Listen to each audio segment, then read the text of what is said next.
ಮಾರ್ಪಾಡಿಗೆ ಸರ್ಕಾರ ಆದೇಶಿಸಿದೆ. ಹಲವು ಮಾರ್ಪಾಡುಗಳೊಂದಿಗೆ ಪಠ್ಯ ಪರಿಷ್ಕರಣೆಯ ತಿದ್ದುಪಡಿಯಾಗಿದೆ. ಬಿಟ್ಟು ಹೋಗಿದ್ದಂತಹ ಹಲವು ವಿಚಾರಗಳನ್ನ ಮರು ಸೇರ್ಪಡೆ ಮಾಡಿ ಆದೇಶವನ್ನ ಹೊರಡಿಸಲಾಗಿದೆ. ಸಿಎಂ ಬಸವರಾಜ ಬೊಮ್ಮಾಯಿ ಅವರ ಸೂಚನೆ ಮೇರೆಗೆ ಪಠ್ಯ ಮಾರ್ಪಾಡಾಗಿದೆ.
ಪಠ್ಯ ಪುಸ್ತಕ ಮಾರ್ಪಾಡಿಗೆ ಸರ್ಕಾರ ಆದೇಶ ಹೊರಡಿಸಿದೆ. ಹಲವು ಮಾರ್ಪಾಡುಗಳೊಂದಿಗೆ ಪಠ್ಯ ಪರಿಷ್ಕರಣೆ ತಿದ್ದುಪಡಿಗೊಂಡಿದೆ. ಬಿಟ್ಟು ಹೋಗಿದ್ದಂತಹ ಹಲವು ವಿಚಾರಗಳನ್ನ ಮರು ಸೇರ್ಪಡೆಗೊಳಿಸುವುದಕ್ಕೆ ಸರ್ಕಾರ ಆದೇಶಿಸಿದೆ. ಸಿಎಂ ಬಸವರಾಜ ಬೊಮ್ಮಾಯಿ ಅವರ ಸೂಚನೆ ಮೇರೆಗೆ ಪಠ್ಯವನ್ನ ಮಾರ್ಪಾಡು ಮಾಡಿ ಆದೇಶಿಸಿರುವಂತದ್ದು. ಅಂಬೇಡ್ಕರ್ ಪಠ್ಯದಲ್ಲಿ ಸಂವಿಧಾನ ಶಿಲ್ಪಿ ಪದ ಸೇರ್ಪಡೆಗೊಳಿಸಲಾಗಿದೆ. ಹಾಗಾದ್ರೆ ಯಾವ್ಯಾವ ಪಠ್ಯದಲ್ಲಿ ಏನೇನು ಸೇರಿಸಬೇಕು ಅನ್ನುವಂತಹ ಕುರಿತಂತೆಯೂ ಕೂಡ ಈಗ ಆದೇಶವನ್ನ ಹೊರಡಿಸಿರುವಂತದ್ದು. ಜಿ ಉದಯ್ ಶಂಕರ್ ಕವಿತೆಯ ಕವಿ ಪರಿಚಯದಲ್ಲಿ ಒಂದಷ್ಟು ಬದಲಾವಣೆಗಳನ್ನ ತರಲಾಗಿದೆ. RN ಜೈಗೋಪಾಲ್ ಹೆಸರನ್ನ ತಪ್ಪಾಗಿ ಬರೆದಿತ್ತು ಚಕ್ರತೀರ್ಥ ಅವರ ಸಮಿತಿ. ಇದನ್ನ ಕೂಡ ತಿದ್ದುಪಡಿಗೊಳಿಸಲಾಗಿದೆ. 1ರಿಂದ 10ನೇ ತರಗತಿವರೆಗಿನ ಕನ್ನಡ ಪಠ್ಯವನ್ನ ಮಾರ್ಪಾಡುಗೊಳಿಸಲಾಗಿದೆ. 6ರಿಂದ 10ನೇ ತರಗತಿವರೆಗಿನ ಸಮಾಜ ವಿಜ್ಞಾನ ಪಠ್ಯ ಪುಸ್ತಕವನ್ನ ಅಂದ್ರೆ ಆ ಒಂದು ಪಠ್ಯವನ್ನ ಮಾರ್ಪಾಡು ಮಾಡಿರುವಂತದ್ದು. ಒಟ್ಟು 8 ಪಠ್ಯಗಳನ್ನ ತಿದ್ದುಪಡಿ ಮಾಡಿದೆ ಸರ್ಕಾರ. ಏನು ಸಾರ್ವಜನಿಕರ ಒಂದು ಅಭಿಪ್ರಾಯಕ್ಕೆ ಈ ಒಂದು ಪಠ್ಯ ಪುಸ್ತಕ ಪರಿಷ್ಕರಣೆ ಆಗಿದ್ದಂತಹದ್ದನ್ನ ಸಾಮಾಜಿಕ ಜಾಲತಾಣಗಳಲ್ಲಿ ಇರಿಸಲಾಗಿತ್ತು. ಅಂದ್ರೆ 2022-23ನೇ ಸಾಲಲ್ಲಿ ಪುನರ್ ಪರಿಷ್ಕರಿಸಿರುವಂತಹ ಪಠ್ಯ ಪುಸ್ತಕಗಳನ್ನ ಕರ್ನಾಟಕ ಪಠ್ಯ ಪುಸ್ತಕ ಸಂಘದ ಜಾಲತಾಣದಲ್ಲಿ ಪ್ರಕಟಿಸಲಾಗಿತ್ತು.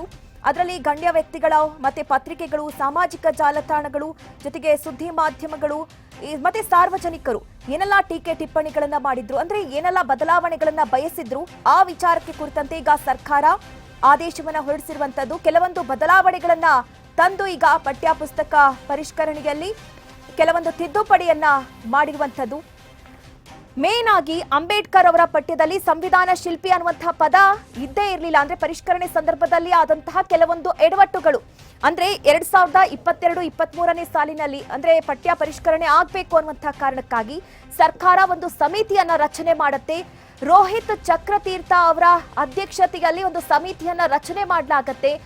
ಆ ಒಂದು ಸಮಿತಿ 1ರಿಂದ 10ನೇ ತರಗತಿಯ ಒಳಗೆ ಏನೆಲ್ಲ ಪಠ್ಯಗಳಲ್ಲಿ ಒಂದಷ್ಟು ಮಾರ್ಪಾಡು ಬೇಕು ಅಥವಾ ಬದಲಾವಣೆ ಬೇಕು ಅಂತ ಅನ್ಸುತ್ತೋ, ಏಕೆಂದ್ರೆ ಮಕ್ಕಳು ಅಗತ್ಯವಿರುವಂತಹ ವಿಚಾರಗಳನ್ನ ತಿಳ್ಕೊಳ್ಬೇಕು, ಹೀಗಾಗಿ ಒಂದಷ್ಟು ತಿದ್ದುಪಡಿಯ ಅಗತ್ಯತೆ ಇದೆ ಅನ್ನುವಂತಹ ಕಾರಣಕ್ಕಾಗಿ ಸಮಿತಿಯನ್ನ ರಚನೆ ಮಾಡಿ ಆ ಒಂದಷ್ಟು ಬದಲಾವಣೆಯನ್ನ ತರಲಾಗಿತ್ತು. ಆದ್ರೆ ಅದಕ್ಕೆ ದೊಡ್ಡ ಮಟ್ಟದ ಆಕ್ಷೇಪ ವ್ಯಕ್ತವಾಗಿತ್ತು. ಹೀಗಾಗಿ ಕೆಲವೊಂದಿಷ್ಟು ಬದಲಾವಣೆಗಳು ಬೇಕೇ ಬೇಕು ಅನ್ನುವಂತಹ ಅಭಿಪ್ರಾಯ ವ್ಯಕ್ತವಾದಂತಹ ಕಾರಣಕ್ಕಾಗಿ ಸರ್ಕಾರ ಈಗ ತಿದ್ದುಪಡಿ ಮಾಡಿ ಅಂದ್ರೆ ಏನು ಪಠ್ಯ ಪರಿಷ್ಕರಣೆ ಆಗಿತ್ತು ಅದರಲ್ಲಿ ಕೆಲವೊಂದಿಷ್ಟು ಎಡವಟ್ಟುಗಳನ್ನ ಸರಿ ಮಾಡಿ ತಿದ್ದುಪಡಿ ಮಾಡಿ ಸರ್ಕಾರ ಆದೇಶವನ್ನ ಹೊರಡಿಸಿರುವಂತದ್ದು ನೀವು ಗಮನಿಸ್ತಾ ಇದ್ದೀರಿ. ಏನೆಲ್ಲ ಬದಲಾವಣೆಗಳಾಗಿದೆ, ಏನೆಲ್ಲ ತಿದ್ದುಪಡಿಗಳನ್ನ ತಂದಿದ ಸರ್ಕಾರ ಅಂತೇಳಿ. 9ನೇ ತರಗತಿಯ ಭಾಗ 1ರಲ್ಲಿ ತಿದ್ದುಪಡಿ ಆಗಿದೆ. ಅಂದ್ರೆ ಸಂವಿಧಾನ ಶಿಲ್ಪಿ ಎಂಬುದರ ಪುನರ್ ಸೇರ್ಪಡೆ ಆಗಿರೋದು. ಸಂವಿಧಾನ ಶಿಲ್ಪಿ ಎನ್ನುವಂತಹ ವಾಕ್ಯವನ್ನ ಹೊಸದಾಗಿ ಸೇರ್ಪಡೆ ಮಾಡಲಾಗಿದೆ. ಈ ಹಿಂದೆ ಸಂವಿಧಾನ ಶಿಲ್ಪಿ ಅನ್ನೋದು ಇತ್ತು, ಆದ್ರೆ ಕೆಲವೊಂದಿಷ್ಟು ವಾಕ್ಯದಲ್ಲಿ ಸಂವಿಧಾನ ಶಿಲ್ಪಿ ಅನ್ನುವಂತ ಹೆಸರನ್ನೇ ತೆಗೆದುಹಾಕಲಾಗಿತ್ತು. ಹೀಗಾಗಿ ಸಂವಿಧಾನ ಶಿಲ್ಪಿ ಎನ್ನುವಂತಹ ವಾಕ್ಯವನ್ನ ಹೊಸದಾಗಿ ಸೇರ್ಪಡೆಗೊಳಿಸಲಾಗಿದೆ. ಡಾಕ್ಟರ್ BR ಅಂಬೇಡ್ಕರ್ಗೆ ಅಪಮಾನ ಮಾಡಿದಂತಹ ಆರೋಪ ಇತ್ತು, ಅದನ್ನ ಸರಿಪಡಿಸುವಂತಹ ಪ್ರಯತ್ನಗಳು ಕೂಡ ಈ ಸಂದರ್ಭದಲ್ಲಿ ಆಗಿರುವಂತದ್ದು ನೀವು ಗಮನಿಸ್ತಾ ಇದ್ದೀರಿ. ಏನೆಲ್ಲ ಮಾರ್ಪಾಡುಗಳಾಗಿದೆ ಅಂತ ಹೇಳಿ. ಒಂದ್ ಕಡೆ ದೊಡ್ಡ ಮಟ್ಟದ ಆಕ್ರೋಶ, ಅಂದ್ರೆ ಸ್ವಾಮೀಜಿಗಳು, ಸಮುದಾಯದವರು, ಸಾಹಿತಿಗಳು ಸೇರಿದಂತೆ ಎಲ್ಲಾ ವರ್ಗದಿಂದಲೂ ಕೂಡ ಒಂದಷ್ಟು ಆಕ್ರೋಶ ವ್ಯಕ್ತವಾದಂತಹ ಕಾರಣಕ್ಕಾಗಿ ಸರ್ಕಾರ ಈ ನಿರ್ಧಾರವನ್ನ ಮಾಡಿರುವಂತದ್ದು. ಇನ್ನು ಮಾರ್ಪಾಡು 2, 7ನೇ ತರಗತಿ ಸಮಾಜ ವಿಜ್ಞಾನ ಭಾಗ 1ರಲ್ಲಿ ಬದಲಾವಣೆಯನ್ನ ತರಲಾಗಿದೆ. ಅಂದ್ರೆ ಸೂಫಿ ಸಂತರು ಪಾಠವನ್ನ ಸಂಪೂರ್ಣವಾಗಿ ಕೈಬಿಡಲಾಗಿತ್ತು. ನೋಡಿ, ಇದು 7ನೇ ತರಗತಿಯ ಸಮಾಜ ವಿಜ್ಞಾನ ಭಾಗದಲ್ಲಿ ಎಡವಟ್ಟಾಗಿದೆ ಅನ್ನುವಂಥದ್ದು. ಅದು ಸೂಫಿ ಸಂತರು ಪಾಠವನ್ನ ಸಂಪೂರ್ಣವಾಗಿ ಕೈಬಿಡಲಾಗಿತ್ತು ಅನ್ನುವಂಥ ಆರೋಪ ಇತ್ತು. ಈಗ ಭಕ್ತಿ ಮತ್ತು ಸೂಫಿ ಸಂತರ ಪಾಠವನ್ನ ಸಂಪೂರ್ಣವಾಗಿ ಸೇರ್ಪಡೆಗೊಳಿಸಲಾಗಿದೆ. ಇದು 2ನೇ ಮಾರ್ಪಾಡು. ನಾವು ಗಮನಿಸ್ತಾ ಇದ್ದೀವಿ, ಸಾಕಷ್ಟು ಪ್ರಮಾಣದಲ್ಲಿ ಅಂದ್ರೆ ಸಾಕಷ್ಟು ಪಠ್ಯದಲ್ಲಿ ಈ ರೀತಿಯ ಬದಲಾವಣೆಗಳು ಬೇಕು ಅನ್ನುವಂಥ ಒತ್ತಾಯ ಹೆಚ್ಚಾಗಿತ್ತು. ಹೀಗಾಗಿ ಸರ್ಕಾರ ಈ ನಿರ್ಧಾರವನ್ನ ಮಾಡಿರುವಂತದ್ದು. ಇನ್ನು ಮಾರ್ಪಾಡು 3, ಪ್ರಥಮ ಭಾಷೆ ಕನ್ನಡ ಪುಸ್ತಕದಲ್ಲಿ ಬದಲಾವಣೆಯನ್ನ ತರಲಾಗಿದೆ. ಅಂದ್ರೆ ಗೊಂಬೆ ಕಲಿಸುವ ನೀತಿ ಕವನದಲ್ಲಿ ತಿದ್ದುಪಡಿಯನ್ನ ಮಾಡಲಾಗಿದೆ. ಕವಿ ರಚನೆಕಾರರ ಮಾಹಿತಿ ಬದಲಾವಣೆ ಆಗಿತ್ತು. ಚಿ ಉದಯ್ ಶಂಕರ್ ಬದಲಾಗಿ RN ಜೈಗೋಪಾಲ್ ಆಗಿತ್ತು. ನೋಡಿ, ಕವಿಗಳ ಹೆಸರೇ ಇಲ್ಲಿ ಬದಲಾಗಿತ್ತು. ಚಿ ಉದಯ್ ಶಂಕರ್ ಹೆಸರನ್ನ ಸೇರಿಸಿ ಈಗ ತಿದ್ದುಪಡಿ ಮಾಡಿ ಆದೇಶವನ್ನ ಹೊರಡಿಸಿರುವಂತದ್ದು. ಇದು ಕನ್ನಡ ಪಠ್ಯ ಪುಸ್ತಕದಲ್ಲಿ ಆಗಿದ್ದಂತಹ ಎಡವಟ್ಟನ್ನ ಸರ್ಕಾರ ಸರಿ ಮಾಡಿ ಆದೇಶವನ್ನ ಹೊರಡಿಸಿದೆ. ಕವಿಯ ಹೆಸರೇ ಬದಲಾಗಿತ್ತು. ಚಿ ಉದಯ್ ಶಂಕರ್ ಅವರ ಬದಲಾಗಿ RN ಜೈಗೋಪಾಲ್ ಅವರ ಹೆಸರನ್ನ ಇರಿಸಲಾಗಿತ್ತು. ಹೀಗಾಗಿ ಈಗ ಅದನ್ನ ಸರಿ ಮಾಡಿ ಸರ್ಕಾರ ಆದೇಶವನ್ನ ಹೊರಡಿಸಿದೆ. ಇದು ಏನೆಲ್ಲ ಬದಲಾವಣೆಗಳಾಗಿದೆ ಅನ್ನೋದನ್ನ ನಾವು ಗಮನಿಸ್ತಾ ಇದ್ದೀವಿ.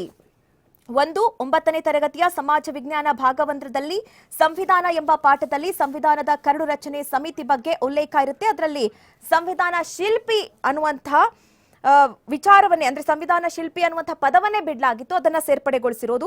ಮತ್ತೆ 7ನೇ ತರಗತಿಯ ಸಮಾಜ ವಿಜ್ಞಾನ ಭಾಗದಲ್ಲಿ ಸೂಫಿ ಸಂತರ ಪಾಠವನ್ನ ಸಂಪೂರ್ಣವಾಗಿ ಕೈಬಿಡಲಾಗಿತ್ತು, ಅದನ್ನ ಕೂಡ ಸೇರ್ಪಡೆಗೊಳಿಸಿ ಆದೇಶವನ್ನ ಹೊರಡಿಸಿರುವಂತ